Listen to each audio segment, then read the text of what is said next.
episode 5, Over the Line Sports. I would like to thank everybody who has listened, who has subscribed. If you could continue to do that, give me some shout outs. I would appreciate it. I will continue to bring you more content throughout the year. And again, I appreciate it. Joined in the studio by a random guy I found outside. Opened the door, grabbed him, threw him in the passenger seat, and said, I need a co-host.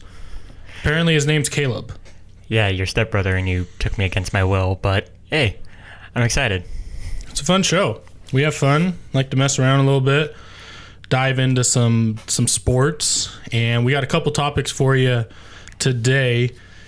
The first one I want to jump into is I have been kind of riding a wave of nostalgia. I've subscribed to the WWE network. Oh, really? Yep. I didn't know that. 1 month free. They gave me a free month because I'm such an important person. And I don't watch the new stuff. So I've just jumped. No, I hate it. I think it's terrible. I would strongly disagree. I mean, I'm subscribed to the network. I have been for 3 months. And, well, really, I started getting back into wrestling around, I want to say 2016, but I became a fan in 2011, so late 2011, so that was probably, actually no, I would probably say early 2011, so that's, or 2012, sorry, early 2012, and that was when CM Punk was in the company, Daniel Bryan wasn't as big as he was, John Cena was still wrestling often, and that was before WrestleMania 28 when they were doing the whole once-in-a-lifetime match. Turned out to be twice in a lifetime because next year they would do the same match again for the main event. John Cena versus The Rock, which actually both those matches are really good. It's just you build this whole match up as once in a lifetime and then the next year you redo the same match. It's WWE booking at its finest. Kind of how they did it. Anyways, I jumped right into my favorite times. Late 97, all of 98, all through 99, up until I stopped watching probably in like 09, right when I jumped into high school. But I was watching it and kind of comparing today's segment to back when I jumped into the 90s. The Attitude Era is the greatest era of wrestling that's ever existed. Well, I think as far as character and promos, definitely some of the most iconic figures, because you have Stone Cold, you have The Rock, you have Triple H at his prime, Kurt Angle before all the massive neck injuries and the alcohol issues and then getting recovered. But it could be argued as some of the best time. It's also probably argued as some of the worst in-ring work, just because not many of the guys in-ring were really good. I mean, you had Kurt Angle, you had, probably shouldn't say his name, but Chris Benoit, Lance Storm, Chris Jericho, who's now in AEW. But other than that, there weren't that many good guys, but there were some great matches, like Rock versus Stone Cold at WrestleMania 17, which I'm probably going to go back and watch that because that was a really, really good match. Just as far as the story that was built behind it, as Rock couldn't beat The Rock couldn't beat Stone Cold, and Stone Cold was trying to get the title back, and he was doing whatever means necessary to do that. Spoiler if you haven't watched wrestling, I mean, it's been out for God knows how long at this point. Stone Cold turned his back on the fans and aligned him with the devil himself, Vince McMahon. Well, he's always been a heel. But I disagree.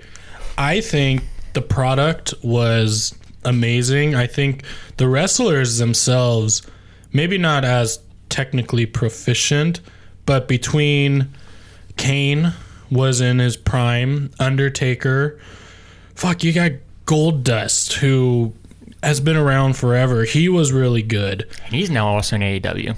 Yeah, and then, you had Stone Cold and The Rock. When I'm watching right now, The Rock's in the Nation with Owen Hart. DX is around. Vince is as involved as he's ever been. He's doing a big old shit dig with Austin. Probably too much. A couple of the things that I noticed, though, there were some guys that just didn't belong. One of them being Bret Hart, in my opinion. The angle that they took,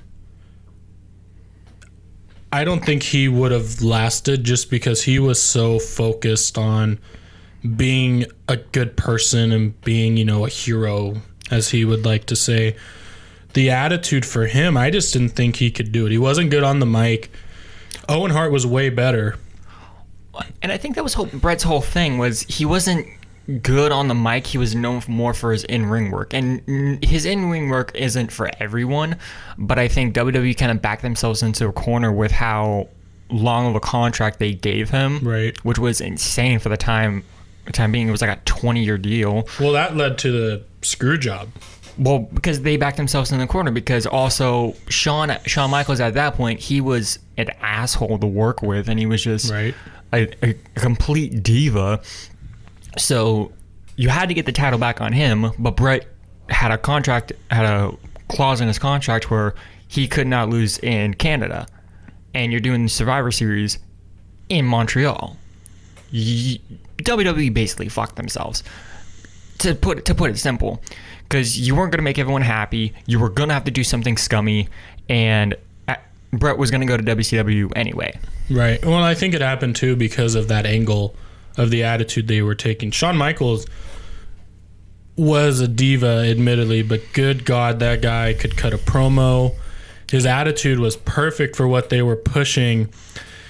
And then you had guys like Kane who put Undertaker in a casket and burned him.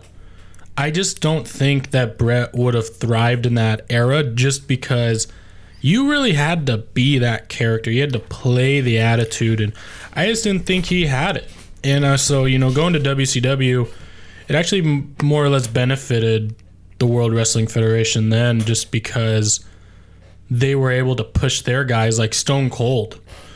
Back in like the golden era, I think, because when it was in the 80s, Stone Cold wouldn't have been as over, just because they weren't really pushing the boundaries. Well, also, so I love it. Also, I think at that point, WWE was trying to be more on the entertainment side more than on the wrestling side, and Vince has some of his banned words, which is professional wrestling. For some reason, he just doesn't like that word. So I think for Bret, going to WCW, who focused more on wrestling, but also kind of screwed themselves with the booking with Vince Russo and company, and also giving massive contracts to Hogan and Hall and Nash and Bischoff, kind of basically doing his own thing, and just kind of they basically ran themselves into the ground just with the amount of stars that they had, and they had too much power, which is kind of what AEW is doing like right now. Like their whole shtick is, we want the talent to have some creative control of their character. Now that's good and all, but what is that going to do when two people clash and they don't like each other? They always say, I don't have enemies in wrestling, but let's be honest, there are people in wrestling that you don't like. There are some guys you don't like to work with, some guys you don't necessarily mix well in the ring with. So I think that's going to hurt AEW sometime down the line. But also, how are they going to be really different from WWE? How are they going to because they've been like this, where they've said, we want to be different from WWE. We want to give something alternative to the WWE than what the WWE is putting out. But you keep on calling the WWE out, taking shots at them, mentioning them all the time, and I think that's what's going to hurt AEW down the line. If they just focus on their own thing and just don't mention them, I think they'll do fine, and I think they'll completely do better than WCW. But I think that's something that they should learn from WCW, is that you shouldn't give the talent too much control, because too much control for the talent ruins a company. Because we saw that with Hogan. We saw that with the amount of power that he had. He didn't want to lose to anyone. He didn't want to look weak, and he wanted to get paid. So we'll see. Yeah.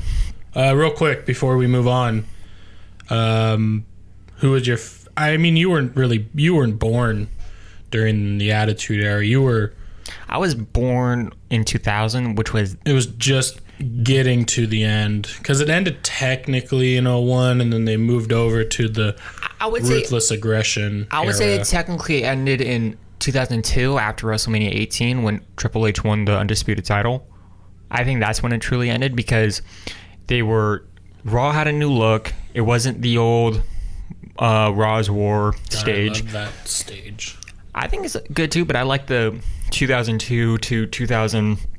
I think it was 5 or 6 or whatever Raw stage, because that was like the Ruthless Aggression era, and I think that's also a good period in wrestling, just as far as also in-ring work and characters. Yeah, that's my second favorite. And I think, and I was born in 2000, and I know some of these guys.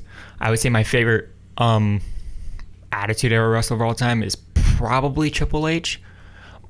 Just because I really, really, really like him in what he's doing with NXT. That's like easily my favorite brand out of WWE right now. It puts on some of the great wrestling. Some of the characters in there. I love Adam Cole, Johnny Gargano, Matt Riddle, who's a former MMA star. See, I don't know these guys. I mean, but I think if you actually look at NXT, just from an in-ring perspective, they're so freaking talented, and it's insane because I think that's what NXT is trying to focus on more, is not the entertainment side, it's more the wrestling side. Look at these guys as athletes, what they can do in the ring, and I think that's why it's been so popular, because it's almost like an independent company more so than a WWE brand, because it's so different. I mean, it's under that WWE umbrella, but it's completely different from Raw, SmackDown, and what you see on the main pay-per-view shows, and what NXT does on TakeOver, and it does extremely well critic-wise. I think if WWE goes more in that direction, when Triple H takes control of the company and Vince, fucks off to the XFL, which is what I hope, I think WWE will be more successful today than back in the 2000s.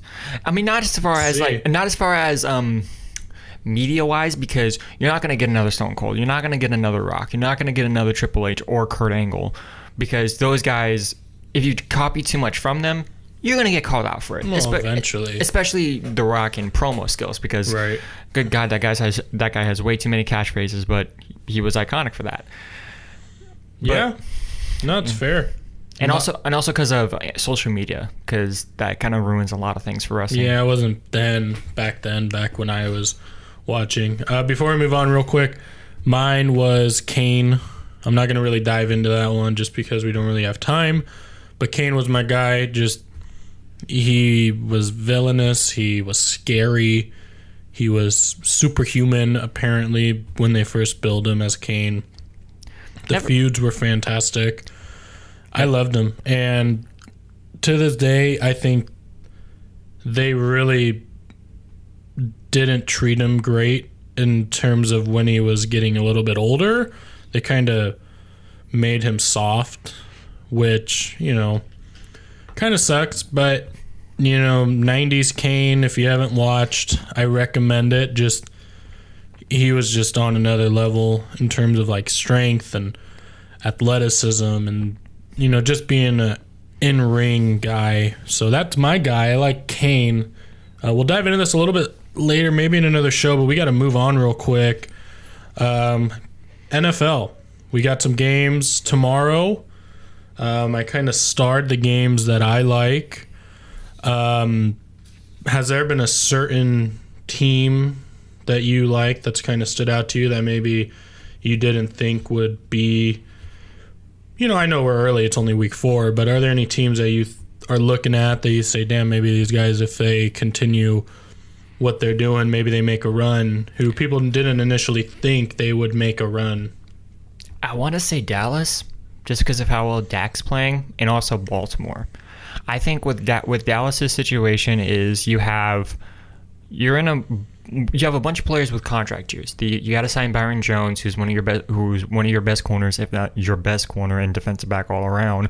You have to pay Dak as far as the contract of what he's asking for. I am not a fan of the $40 million, but if he keeps playing the way he plays, I might change my opinion on that. Quarterback's overpaid, but I think you didn't get anything from Tony Romo. He was an average quarterback at best, better commentator than he is a football player, in my opinion. And I think with Dak, I was a big fan of Dak when he was coming out of Mississippi State. I thought he was the most pro-ready, and I thought if he went to a system where he was given a shot early on, I think he was going to strive really well. I was surprised that Dallas got him, but he fell in the draft because of off-the-field issues, and he fixed that. I thought he was going to go to Denver more so than Dallas. But I think you really got to figure out that contract situation. You have to sign him, or you got to let him walk. Because I don't think you should franchise tag him, because one, that's just going to piss him off. That's not going to get anything settled, and then you're just going to get in this whole contract limbo like what Le'Veon Bell had. So if you let him walk, you'll see what he is getting at in the open market. Then you can probably re-sign him, or just re-sign him now. With Baltimore, God, Lamar Jackson just looks amazing. I mean, granted, he's playing Miami and the Cardinals, but he's showing a lot more why he can throw. He shouldn't change to wide receiver, shouldn't change to running back. And I thought those people who thought he should change position are stupid, because he can throw the ball. It's just, I was worried more so of him getting thrown into the fire early on and not succeeding, and then Baltimore completely bailing on him. I thought if Baltimore did the same situation that the Chiefs did with Patrick Mahomes, let him learn under a year, let him get used to the system, build weapons around him, and then I think he'll succeed. But I mean, hey, he's doing so good so far early on. He's balling out. Yeah, I like Lamar Jackson. I like one of the teams that I was kind of surprised by. The first game kind of pissed me off just because they didn't close it out, for fuck's sake. But Detroit, they've been playing pretty good outside of that first game when they tied with the Cardinals. I think they are a team that can kind of shock some people. I mean, we'll see. The North is somewhat competitive now between Chicago and Green Bay and Minnesota. My team. There are not a lot of bad teams. There aren't any bad teams in that division. Yeah. If Stafford can play well and that defense can play well, I mean, I don't see why they can't nab that second seed. I think if I had to pick a division winner now, probably Minnesota, just between the running game and the defense. And I think eventually Rodgers, their defense in Green Bay will eventually just do what they always do and just shit the bed. Chicago's defense will keep them in pretty much every game. They just have to have Trubisky not regress. So I like Detroit. I like them. They've stood out. I still think Minnesota will win that division. Mm-hmm. And they actually play. Minnesota and Chicago play this weekend at 125. And that's at Chicago, which should be a tough game, but it'll be a good game. I think Minnesota, if Cook continues with his momentum, I can see Minnesota winning. If Cook doesn't have a good game, Minnesota won't win. Well, I think for Minnesota to win that game, you not only need to get Cook involved, but you need to spread the ball out more. You can't always rely on Cook. It's the same thing with Adrian Peterson.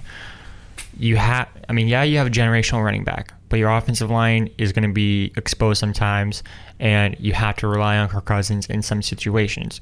You need to get Adam Thielen involved. You need to get Stephon Diggs involved, especially if what the rumors are saying, which apparently he asked for a trade, and then rumors say he's declining that, but he could also be used as trade bait to get Jalen Ramsey, and I'm not going to go fully into that, but I think from Minnesota, you need to balance the run with the pass. You can't just be so run heavy like you have in the past with Adrian Peterson, which is why he's not on the team anymore, but also why Minnesota wasn't in the playoffs for so many years. It's just because they relied too heavily on the run and their defense and not so much on balancing it out with the pass. So I think if Minnesota can balance it out and throw the ball in some situations, but also get Dalvin Cook heavily involved, I think they'll do okay. I think they'll beat the Bears. But the NFC North is a very weird division because anyone can beat anyone on any given day. It's weird. Detroit might be good some games, and they might just can be completely shit. Green Bay can look completely dominant and then completely shit the bed, like you said.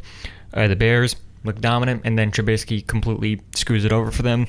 Minnesota, they look dominant, and then Kirk Cousins F's it over, or the defense just completely bailed on them. So it's a weird division as far as from what I've seen for the last, I want to say 7 years, but it's one of the more competitive divisions, and the rivalries in that division are insane. They all hate each other. No like for each other You're at damn all. right. That's how it should be. Definitely how it should be. I mean, no friends in football. Hell no. Who do you got, Minnesota or Chicago?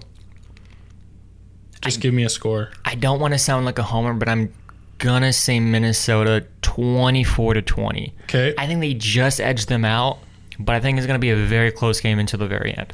Okay. I'm gonna go Minnesota 21-17. Another big game. Give me your score prediction. Dallas and New Orleans.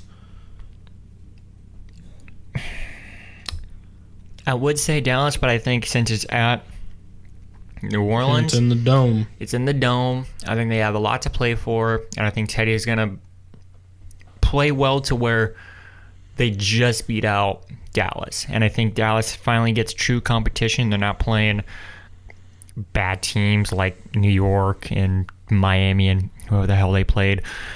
So I think New Orleans wins 28-24. That's what I was going to say, actually. I think Teddy will play well.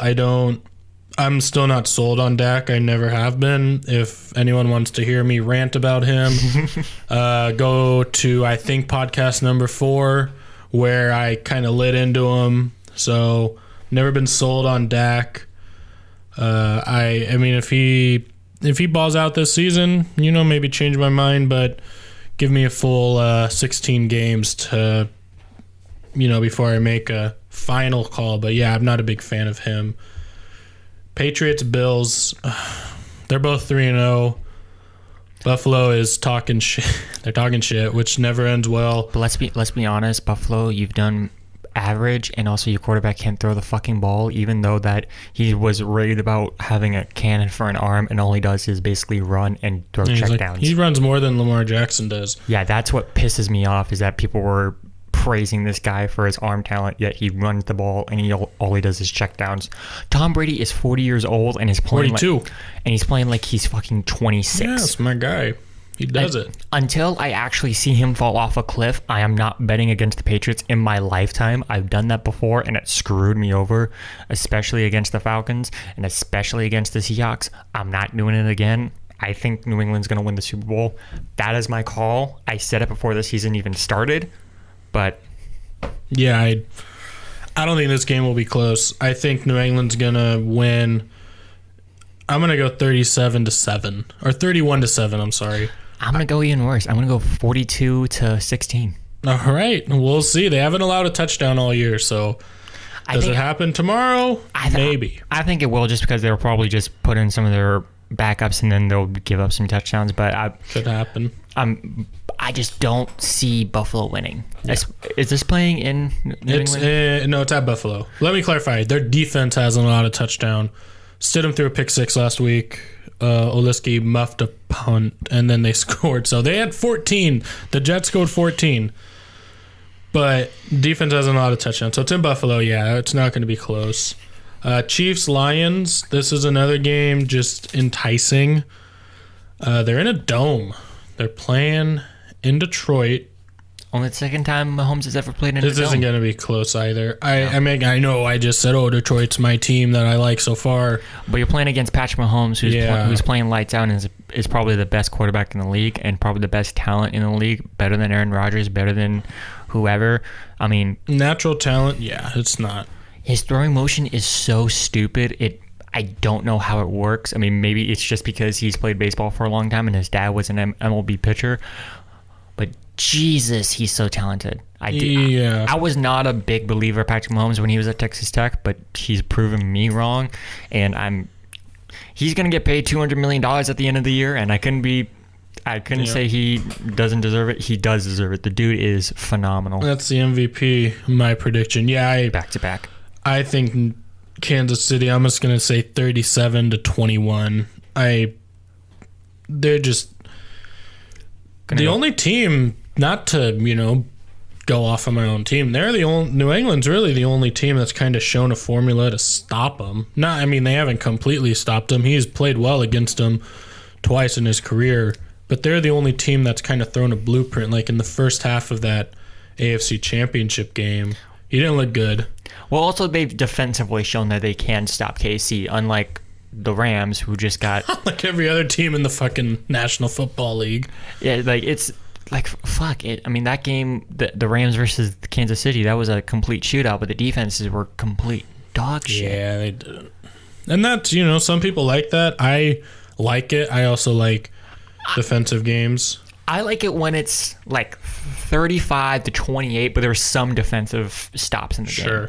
But not like when it's like, say if it's a college game, like 67-46, like with Washington State versus UCLA. Good God, you should not allow 60 points in a game. Where defenses don't play. Yeah, I hear you. What's your prediction on that, Chiefs and Lions? I'm gonna go 45-16. Good Chiefs. Lord, you're really calling it in, aren't you? It's the Chiefs versus the Lions. I mean, the Lions are so weird to where they're good 1 year, shit 2 years. Good 2 years, shit 3 years. They're completely weird. Yeah, they are. They're interesting. Also, I have resentment towards the Lions because they wasted Calvin Johnson's career and Barry Sanders' career, and those are two of my favorite NFL players. So screw you, Detroit. All right. There we have it. Caleb hates the city of Detroit. Eminem, he's coming after you. I actually like Eminem. I just don't like the city of Detroit. I guess I share my dad's opinion about that. Sure. One more game before we move on. We'll hit this one pretty quick. Cleveland and Baltimore. This is in Baltimore. That's going to be a tough game. Cleveland is underperforming. They're one of those teams, kind of like when the Eagles set up the dream team in terms of Vince Young. That's his quote. Oh, God. And then they absolutely just shit the bed that whole year. I don't think Cleveland will necessarily do that. I don't think their defense has necessarily shown that they're a formidable unit yet. Because it's at home, I mean, they're going to play each other twice this year. Because it's at home, I'll roll with Baltimore. This is going to be a pretty high score. Now, I'm going to go 31-28 Baltimore just because of the home field, and Lamar Jackson is a dual threat guy. I'm going to go with... See, this is a tough game because I'm a really big fan of Baker Mayfield. I have been ever since he got to Oklahoma. I'm going to go with Cleveland 31-28. I think a lot of people are giving my score. I think a lot of people are giving Baker too much shit. I don't think it's all on him. I don't think it's all on the offense necessarily, but I think when you put that much pressure on yourself, and Freddie Kitchens I don't think is a fantastic head coach. I think he was a decent O coordinator, and some coaches are better suited as an O coordinator. Look at Josh Daniels. He wasn't that good in Denver. Went to New England and has been really well for New England ever since. And I think you're getting the Mick on that. It's McDaniels. Sorry, Josh McDaniels. And I think the only reason why he got hired was because Baker said, "Yo, this is my guy, my boy Freddie Kitchens." That's a quote. That's basically Baker. That's basically his quote. I think he hasn't. I just think the culture around Cleveland hasn't been necessarily good, and also you're a losing franchise who is just recently getting playoff hype. Yep. You guys haven't won shit in the entire time. Forever. In the entire time I've been alive. Cleveland. The entire time I've been alive, I've known two things. The Patriots are good, the Browns are shit. So... It's 3 rules in life. Patriots good, Browns bad, and taxes. Those are the 3 guarantees in life. Actually 4, death. Well, with all this scientific progress, who knows? We might live 1,000 years. Let's not get into that. No, I don't have time for that. I failed science. Well, fair enough. Fair enough. I was only good at a few things in school. Math and PE. They go hand in hand, math and science, so I don't understand that. Yeah, I'm just more statistic-based. Fair enough. Fair enough. We're going to step away for a minute, and we'll be right back. If you have a landscaping issue in need of a checkup, don't wait any longer. Call the doctor. Dr. Green Thumb. Dr. Green Thumb. Dr. Green Thumb Landscaping, 503-330-5751. Dr. Green Thumb Landscaping provides services such as yard cleanups, bark dust installation, tree trimming and shrub and bush trimming, flower and tree planting, power washing, mulch, decorative design, mowing services, and much, much more. Dr. Green Thumb Landscaping offers weekly and monthly maintenance plans along with commercial maintenance plans. Don't leave your lawn care and landscaping needs in the hands of anyone else. Dr. Green Thumb Landscaping offers a satisfaction guarantee and will work with you until you have the lawn, garden, and landscaping that you've always dreamt of. Call the doctor 503-330-5751 or visit them online, drgreenthumblandscaping.com. That's Dr. D-O-C-T-O-R GreenThumbLandscaping.com. Call Billy for a free estimate, 503-330-5751. Alrighty, welcome back to Over the Line Sports. This is episode 5. Got a couple more topics to talk about. Again, I'm joined in by the random guy I found on the street, Caleb. You know, you could just call me your stepbrother. Well, I could, but that's no fun. I found you on walking down the road, and I pulled over and threw you in the car and said, "Hey, I got a sports show to do." So you basically kidnapped me. Basically, I'll pay you in McDonald's and mints and. Actually, pay me in Wendy's because they got the spicy nuggets back, and those are really good. Shout out Wendy's. Shout out Wendy's, sponsor us, please. Yes, couple games today.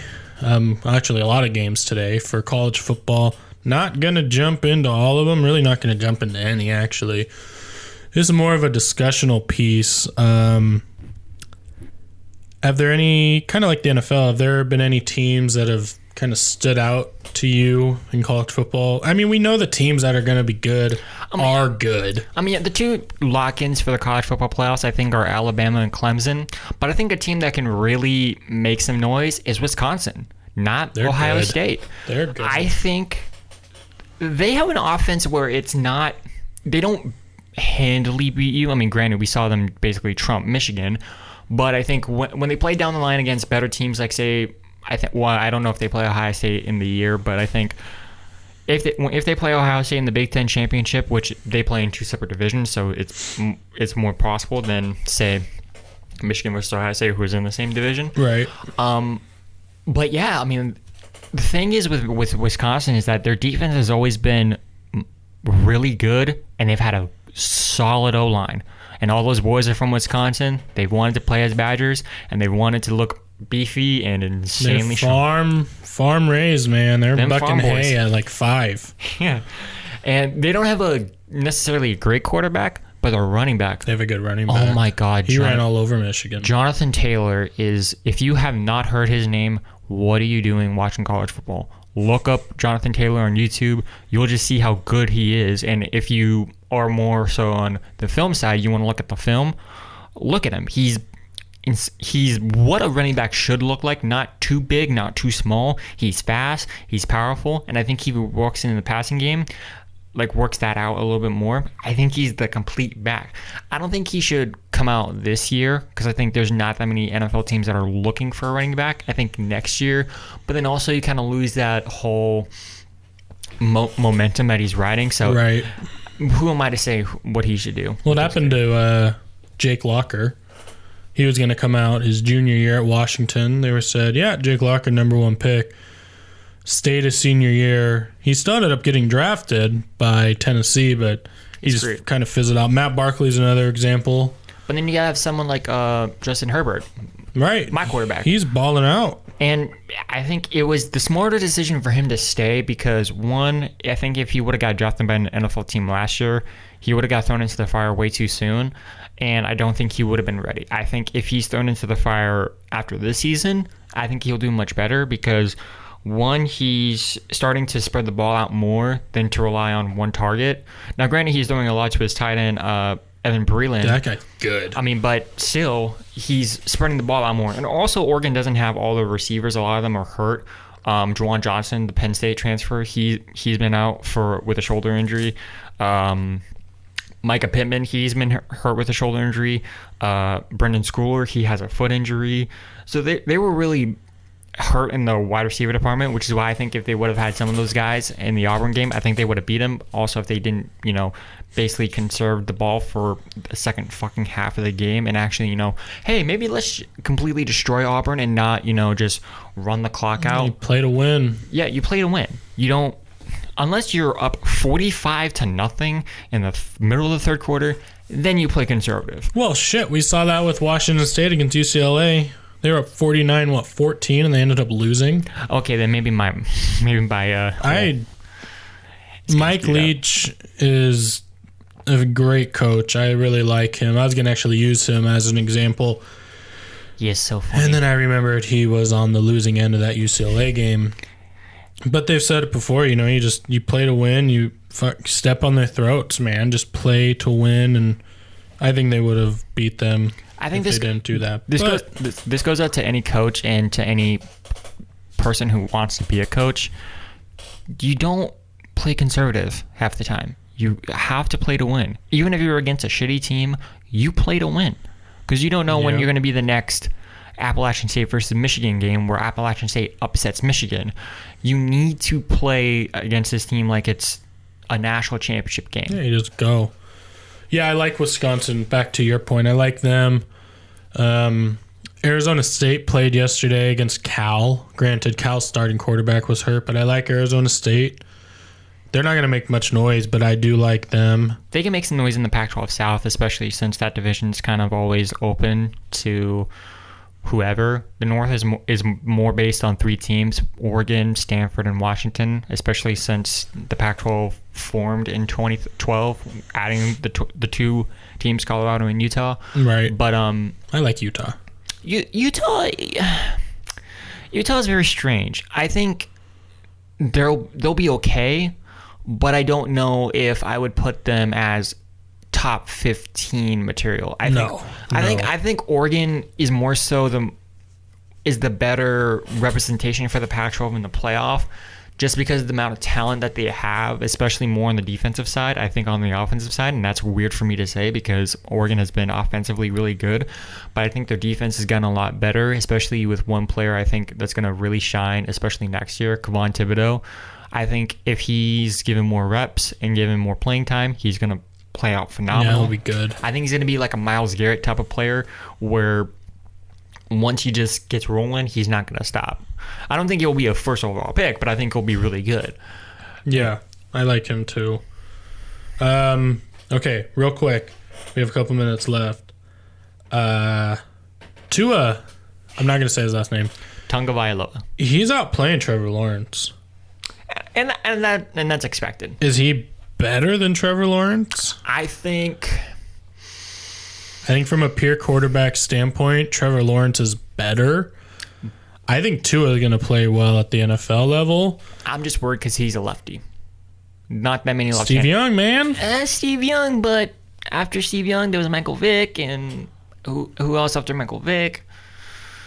I mean, quarterbacks historically haven't been really good besides Steve Young, and you can make an argument with Michael Vick, but I do worry about that with Tua, but I think throwing, he's phenomenal. I think he can run when he needs to. I just worry very much if he is going to go to the Dolphins. And I think if Miami was more realistic, it's not just the quarterback that you have a problem with. It's a whole talent around your fucking team. You don't have that many good players. I think if they got Chase Young instead of Tua with the first overall pick, I would go Chase Young, because I think that's where you really start out with everything is Chase Young, and also you're getting us. Well, they already have Rosen. I think just see how he does for one more year, and if not, you can get Trevor Lawrence next year or Jake Fromm. I like Fromm too. But yeah, I still think Lawrence is probably a little, in my opinion, I know other people have said they like Tua. I think Lawrence is better. I think Tua is better than Herbert. I think Herbert has an opportunity to be one of the few Oregon quarterbacks, actually probably the only Oregon quarterback that can have a successful career in the NFL. I think he's better than Mariota from a talent standpoint. And I think it hurts me to say that because I was a big fan of Mariota. I'm still a big fan of Mariota. And I think whenever he's done with the NFL, I think he'll be a great coach. I think if he goes back to Hawaii, like say go to the University of Hawaii or a high school in Hawaii, or he'll go back to Oregon and be a graduate assistant and, help the quarterbacks out. He's got a long time though before he retires, assuming. And I know it's not. I mean, not everything's on him, but I think he just hasn't played to what I hoped for, and a lot of people else hoped for. Maybe he needs a change of scenery, which is what I hope happens. But Herbert's just a better thrower. I think Herbert has a way better arm. That's completely obvious. I think the two teams I really would like to see Herbert go to are Cincinnati and Vegas, aka Oakland. The Las Vegas Raiders, baby. That's gonna be so fucking weird to say. Just win, baby. That's just gonna be so odd to say because I've known Oakland as the Oakland Raiders, and then also I've known as the Chargers as the San Diego Chargers. Yeah. I never think they should have relocated. Another topic for another day. But I think if Herbert goes to Cincinnati, I think it's perfect fit for him because it's a small city, not a big market, and he can be more comfortable. He doesn't have to go to, say, New York or Miami. I mean, Vegas is a big city, but not sports-wise. It's not. It's gonna be huge, though. I mean, it's a big market, but sports-wise, historically, not that big. If we're being completely honest. Well, yeah, they didn't have any real professional sports. Right. No, they got the Knights. Right, and Vegas and the Golden Knights have done really well. But I think if he goes to a smaller market team, I think he'll do well. Your dad, my stepdad, Steve, he said he would like to see him in Seattle and learn under Russell Wilson. That'd be cool. I think that would be cool, but I think you just signed Russell Wilson to a he's not fat contract. Going anywhere. I don't think he's going anywhere anytime soon. But I think those are the two teams I think he'll do really well in. I think if he stays away from Tennessee, and I hope Tennessee does not draft him. What other teams need a quarterback? Carolina? Maybe. Depending on the Newton thing. Yeah, depending on the Newton thing. Let me see. Teams, Texans are fine. I mean, there's not that many quarterback-heavy needed teams. It's more so of who's the best talent and who do we think can play right away, but also if push comes to shove, we'll start this guy over a guy who's already been on our system. I could actually see, before we move on to couple other topics, I could see Herbert. I could see New Orleans making a push for him. That'll be interesting. Just because Drew Brees he may be done in a couple years. I don't know if they're totally sold on Teddy as their starter. I could totally see Herbert going into New Orleans, creating that, chemistry with Michael Thomas and Alvin Kamara.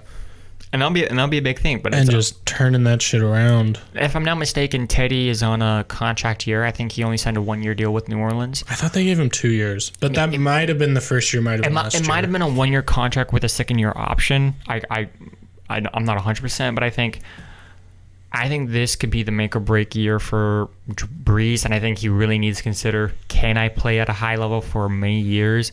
And also, they're not going to pay me that much money anymore. They're not going to pay me like Tom Brady, who's been healthy ever since his ACL injury. Yeah, knock on wood real quick. Yeah, knock on wood. I got a team to root for. But even if Brady retires after this season, you'll be happy about it because it's like, who cares? Yeah, he's already the best quarterback of all time. But I think Brees now has a thumb injury, and it's on his throwing hand, which is not good. I mean, granted, the severity of it's miscued, but I just don't think he's going to play at a very high level for very long, which pains me to say because I do like Brees, and I don't think Teddy's their instant no, he's replacement. Not their, also just because of the age, and also that injury pained me, and I literally cried that day when I heard that he got hurt because I was such a big Teddy Bridgewater fan. I still have his jersey, and I'm still going to rip his jersey, and he's such a nice guy, and I want nothing but the best for him. but I don't think he's going to be the solution in New Orleans for the long haul, especially if Breeze does retire after this season or next season. Yeah. Just depends. And I don't think Taysom Hill is going to be their replacement. He's like a Swiss Army knife. He just does everything. And I think that's better for his career overall. Right. Play like a Julian Edelman type position. Yeah, he's not. They shouldn't just put him at one position. But yeah, I could see that potentially happening. I think Chase Young is the best player in college football. I think that's easily the. I think he'll go number one. If Miami's smart, I think he'll go number one, because if they want to give Rosen an opportunity, I say draft Chase Young at number one, assuming Miami is the number one And actually, pick in the draft. it also depends on what. Because doesn't Miami have 2 first-round picks Yeah, they this have year? 2. So they got one from Pittsburgh for Minka, and then they have their own. Well, And they isn't have that- 2 seconds as well. So, I mean, they can also trade up to get to in the top 5 again. So Draft Chase Young, turn around, draft Jerry Jeudy. that could be the best option for them. And Jerry Jeudy's also the best receiver in college football. And also, you have one of the best quarterbacks throwing it to him, but I digress. I think for Chase Young is kind of, I think he's the better athlete than Joey Bosa and Nick Bosa, and I think he's just as good as Myles Garrett, but faster. Yeah, he's a freak. The size of him scares the absolute shit out of me. 1, he has the long dreads, so it makes him look like a predator. And 2, he's fast, strong, and also just manhandles you. Good God, I wish I had 2% of his athletic ability, because I have none. Yeah, he's an athlete. He's a freak. Ohio State just churns him, man. Jesus Christ. That could also be a team that could just quietly do well. And Justin Fields. Good Lord, Justin Fields is doing really well. I mean, I was skeptical about him, especially with the whole transfer situation, but he's been playing really well. Mm-hmm. He kind of reminds me of a bigger Russell Wilson. Yeah, I can see that. Runs really well out of the pocket, has a good arm, and can run when he needs to. I don't think he should declare this year. Not even close. Next year, see how he does. I think he should declare. And I think for Miami, if you don't get Tua this year, you get Chase Young, maybe trade up to get Jerry Jeudy. You get either Trevor Lawrence, Jake Fromm, Justin Fields next year. You'll be fine. They have options. You don't need a quarterback this year. Perfect. Yeah. So that's college football. NHL season opener opens up on the 9th. We'll just hit on these games. There's not a ton. Ottawa versus Toronto. Oh, God. Washington versus St. Louis.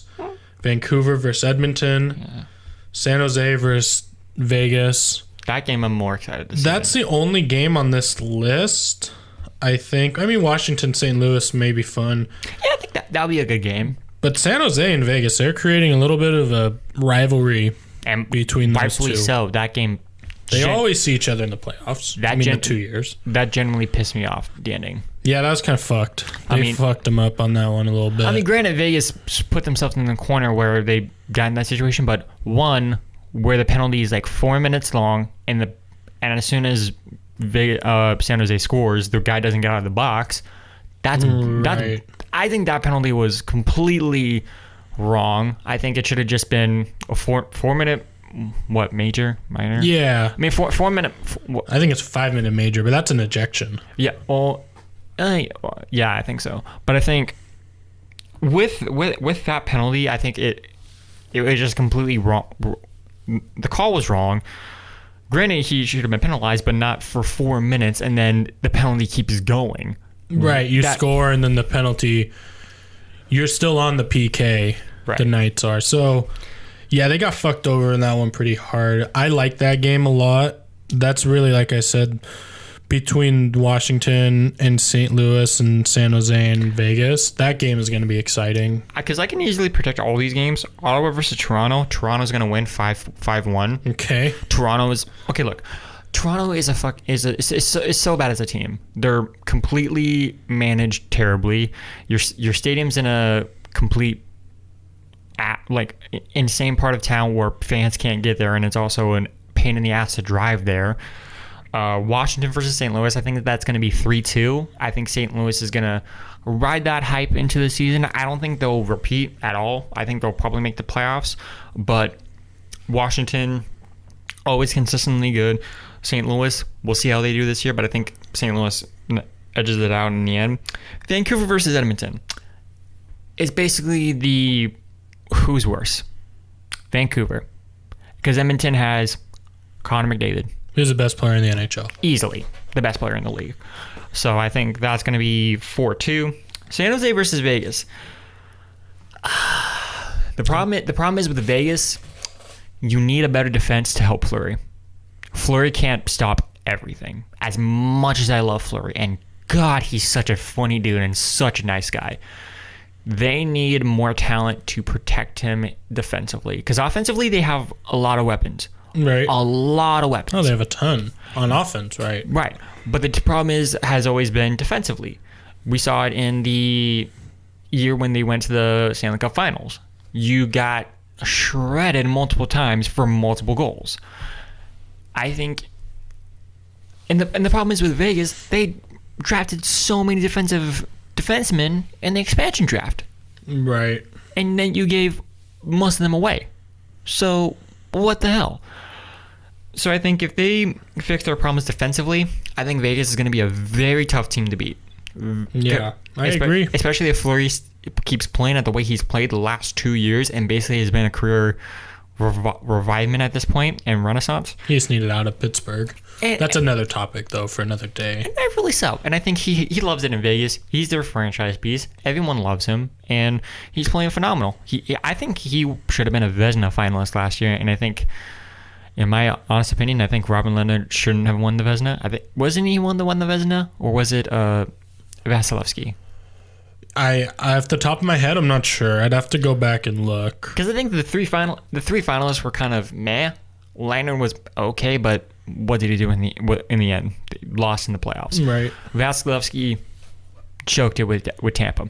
Bishop, as much as he gets hurt, I think he played better out of the two.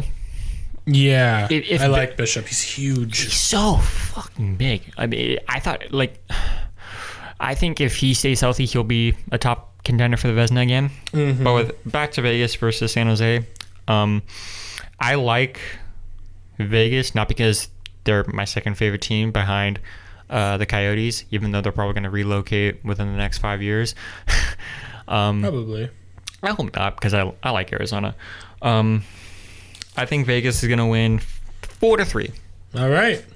Vegas 4-3. You heard it there from Caleb. In the shootout. If he's wrong, I give you guys permission to find him. No. Tell him he's wrong.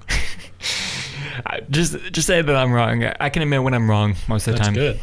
So that's the NHL. We got one last thing to talk about. We're not going to spend as much time on this as I would like, just because we're kind of running out of time. Antonio Brown is a fucking disaster. Let's just call this segment Reasons Why Antonio Brown is the worst human being in the fucking world.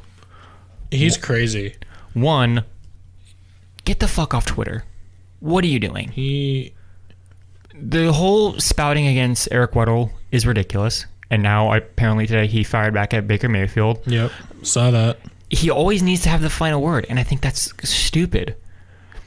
The whole Oakland situation was such a freaking mess. It was a disaster. I mean, you're complaining about a helmet that is complete dog shit and shouldn't be allowed, which is what Tom Brady wore last year, and he finally realizes, hey, maybe I should protect my head so I don't get a concussion. So, yeah. And also he filed a grievance 3 different times and got declined all 3 times. Yeah, the helmet thing was a mess. Well, because the NFL was basically like, we're not going to have another lawsuit on our hands with CTE with the amount that we already have against us. Right. We're trying to protect our players. Because one, we want to make sure, I mean, granted, they probably don't care pretty much. They're only caring as far as their image, and also they don't want to get another lawsuit on their hands. I think it's more so the players that care more about the health and safety for them, because we want to get paid. We don't want to ruin our careers by wearing an old-ass helmet that's going to ruin our head. Yeah. And then the whole fine with Mike Mayock was completely stupid. grow up, dude.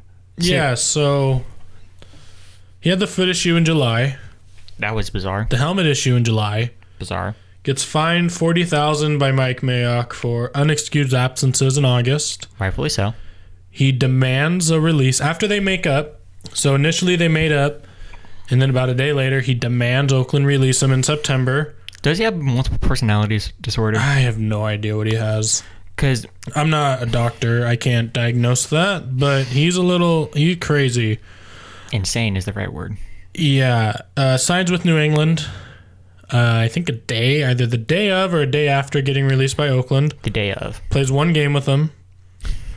Within the week, he has civil lawsuits, not lawsuits, filed against him, accusing him of sexual assault. Initially, New England said, we're going to let the investigation play out. We'll determine what to do from there. Commissioner Shithead Goodell was thinking about putting him on the exempt list. He ended up not. Where New England got fed up and cut him was during the ongoing investigation. Antonio Brown sent intimidating texts to one of the accusers. At that point, New England said, fuck it, we're cutting him. They cut him after a game. I think he was there for 11 days. And I'm not trying to condone this behavior, but if you're going to do it, don't do it on your actual phone. I mean, you have a bunch of money. Why not use a burner phone? But Well, here's the thing I don't understand. You got normal guys like you and me, who go about our day. We don't do this shit. it's childish. Professional athletes, and I get it, the way that media and even us, the way they portray these guys as superhuman, we need them. They get that ego to where they can just do whatever they want, and then they end up pulling shit like this, And I don't know. The investigation hasn't been concluded. Is it true? Is it not true? We don't know until it comes out. If it is true, Antonio Brown deserves every punishment he has coming his way. Yeah. If it's not true, they'll deal with it then. And also, people were complaining. Well, more so, I had a conversation with my mom about this. How she doesn't understand how Nike just drops him amidst all these allegations. It's a business move. Right. Well, 100%. Because if Nike looks at this, they already have athletes that are way more valuable than Antonio Brown. Example: Odell Beckham Jr. LeBron. Colin Kaepernick. That's another topic for another day, and we'll get into that. And I think I have a better argument for why Kaepernick's not in the league now and why I think he probably could be, but I don't think he will. Another topic for another day. But with Nike, they don't need Antonio, and as soon as they find a reason to cut him, they drop him. Yeah, they're gone. It's the same thing. It's the same thing with Adrian Peterson, with his whole. Now, granted, his whole situation with his kid, really bad. Do I think he should have got suspended for a year? No. 4 games? Yes. Dropped by Nike? I understand it. With Antonio, it's you act like a complete dickhead, and you're also completely terrible to your baby mamas. If you don't like them, that's one thing. Don't send stupid texts to this girl that's basically accusing you of this. If she's accusing him just to get money, that's scummy. But at the same time, is it really worth sending a text over and threatening her? Like, seriously. Well, I just don't. It's childish. This is stuff that I would see in high school. It's like, grow up. You are in your 30s. You are making millions of dollars. You know how much I would have wished to be in that situation, being a top receiver in the league, getting paid that much money, having a deal with Nike? I would so want that. But anyone would. Anyone would. But it's just, I just don't think he's mentally there. And I think the amount of leeway that he got in Pittsburgh didn't help him whatsoever. And they just basically let him do whatever he wants. And I think teams need to realize you can't do this with players. There needs to be a fine line with what you're doing. There's some things you need to say, you can't do this, but also we need to put our foot down. And I think Pittsburgh didn't do that with Mike Tomlin. Mike Tomlin admitted it, but also Big Ben was also kind of a, a-hole. And I'm not a big fan of Big Ben either. And their whole situation was screwed because they just didn't handle it better. And he basically just does whatever he wants, complains, whines, and just acts like a complete crazy person. Yeah, we'll see how that plays out. One last thing before we wrap it up. Sending that text message to one of the accusers. Now, it kind of shows me, maybe he is guilty, maybe he did it. I'm not an analyst. I'm not a law professor. I don't study the law. I don't study, what do these, acts mean in terms of him sending text messages. It's probably just also out of anger. Maybe. I just think he's unstable, and I think for him, he needs some, psychological evaluations to kind of see where his head is at, because a lot of guys, Aaron Hernandez, for example, when they did an autopsy after he killed himself, they showed he had the most CTE of any person his age that those doctors have ever seen. So it's a real thing. And, I think for them, it's just take the time, do an evaluation. If he did these things, proper punishment is in place. If he didn't, figure out the next steps for him. But, we'll see. As a fan of the Patriots, I'm kind of glad he's not on the team anymore just because of the headache it presents. I liked the move. I also made my opinion known. I wasn't in love with the move just because I didn't think they needed them. They already had talent at receiver, especially with N'Keal Harry that's going to come back at he'll week be 8. back. Yeah, so we'll see. I don't know. I mean, we'll just have to see how it plays out. But until then, Antonio Brown is on the shit list of pretty much everybody that has a football opinion. So, and also probably is going to get blacklisted from the NFL. Maybe. If he is found guilty, he will never play again. He won't make the Hall of Fame. And I think rightfully so. He'll just be another really good guy that fucked his life up. So pretty much. That's going to wrap it up for episode 5.